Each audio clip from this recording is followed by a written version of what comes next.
Okay. Last up, we have Stefan from Frontier Research, who's going to present to us the new MEV-boost relay that they're working on. Cool. Hey everyone. Anyways, I'm Stefan. I am the founder over at Frontier Research. So today we're just gonna have a quick conversation about the relay that we've put together and we're launching. We're in the sort of beta testing phase of it. It's deployed on Goerli and mainnet right now.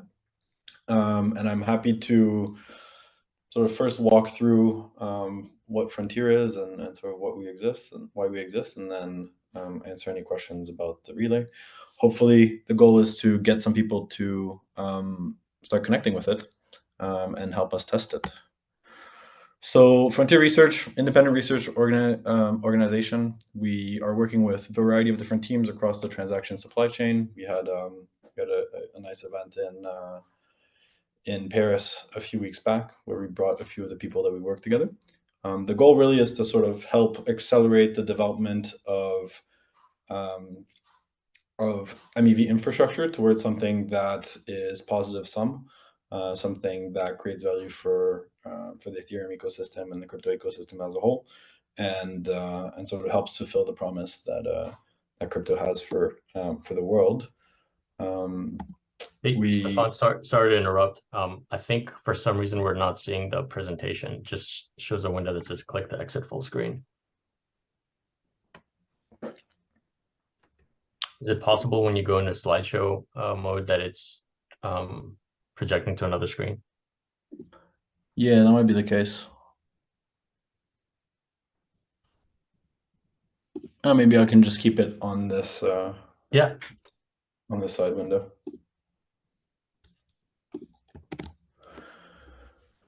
Okay, I'll pick up where I was. So we published a manifesto that shares a bit about how we think of MEV infrastructure as a whole, which is titled Infinite Games. We sort of cover how our goal at Frontier is to help design and bootstrap some of these games using both our research arm as well as the adventures arm. We are helping incubate the Faith Builder F1B, who is participating in sort of the block building solving game. And then we're now starting the Frontier block space relay that I'm excited to talk about. We sort of see the entire infrastructure around MEV to evolve to be much more complex than the original transaction supply chain that's very linear. There's going to be a bunch of different complex interactions between the different components in order to sort of resolve user needs and provide the maximum amount of value to the end users.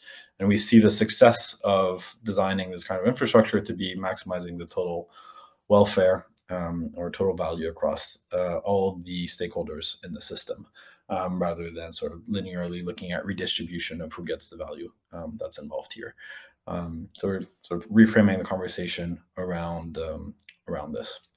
I'll sort of talk a little bit about the relay that we're launching now. So the goal was to, one, increase relay diversity, two, to help bring some performance optimization around block space value and minimizing missed slots.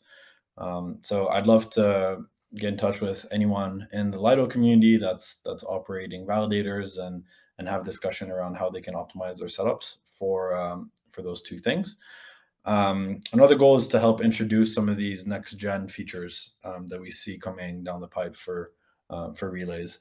So I think there's a lot of discussion now around the future of PBS and the introduction of mechanisms like Pepsi. And we see the relay as being the right place for a lot of that innovation to take place. And we're excited to introduce some of those features into our relay. Although right now our relay is just sort of a vanilla copy of the other relays, we will sort of over the course of the next few months be developing advanced features for it. And yeah, so we're in open beta right now, and we're basically collecting feedback on our deployments to help optimize around the validators that we're servicing. So yeah, any questions? Yeah, I've got a couple. So it's always really great to see a new relay operator and in general new relays in the space. Relay diversity and of course other things like builder diversity are really crucial for credible neutrality of the system. In terms of the kind of like new features that you were talking about that you anticipate to be rolling out in like the PBS ecosystem, what kind of new features are you envisioning, or is that something that you don't want to talk about quite yet? I think it's still at the early research stage, but maybe more broadly, Pepsi, what it enables, it allows proposer enforce commitments, right? And so it's saying like a proposer can say, "Hey, Relay, I want you to enforce this list of constraints and this policy on how the blocks that I'm willing to validate or propose should look like." Basically, we see sort of relays as being a venue for enforcing those commitments. Got it. Makes sense. So the idea is kind of like building optionality, I guess, or almost like like we're thinking about intents for like on-chain dexes, right? But allowing proposers to have that interactions with builders. So if a proposer says that like I only want to build blocks that adhere to certain rules, and those rules might be like quote unquote OFAC compliancy. Yeah, it could be any rule. So it could say like, hey, I don't want to do like any backrunning, sandwiching, or like whatever else. The rules at the end of the day are sort of around any sort of construction that the validator wants to enforce. Okay, that's cool. And so instead of having like multiple different relays, which is like a model that exists right now that conform to different rules, you can just use one relay. And then the rules are communicated between the proposer and the relay through the relay, the proposer and the block builders through the relay infrastructure. Yeah, exactly. So the relay sort of constrains the construction that they accept from the builders and are sort of in charge of enforcing it. They communicate the policies to the builders on sort of whatever validator registration that they are also communicating. Got it. Makes sense. That's really cool. One of the other things that we've noticed talking to node operators the last couple of months is that as they're trying to like increase their geographic diversity and starting to run validators in underserved geographies like Asia, Southeast Asia, like Far East Asia, Middle East, and even places like Africa or Latin America, that they're having problems with like block times basically. What is the geographic distribution of your relay going to be like?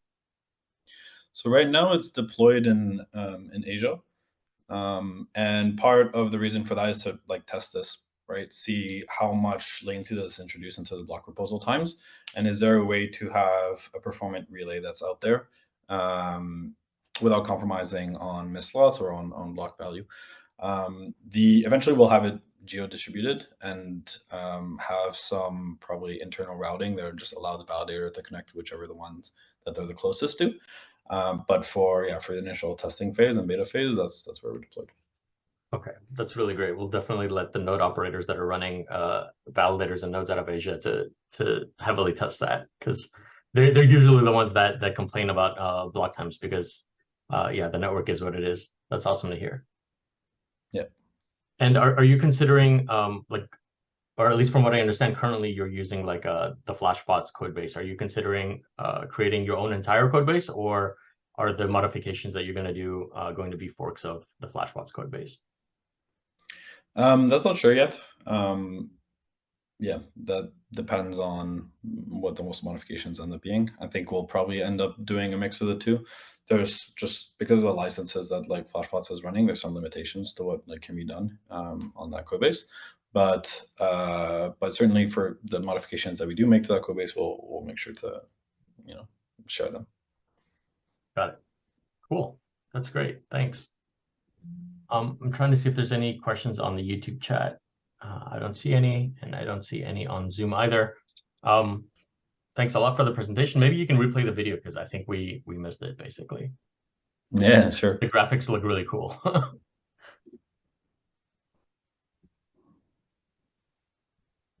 There we go. Oh, nice. Does it Cute also little. have like a MIDI soundtrack or? I hope so. No, I don't think it does. Ah, too bad. Yeah.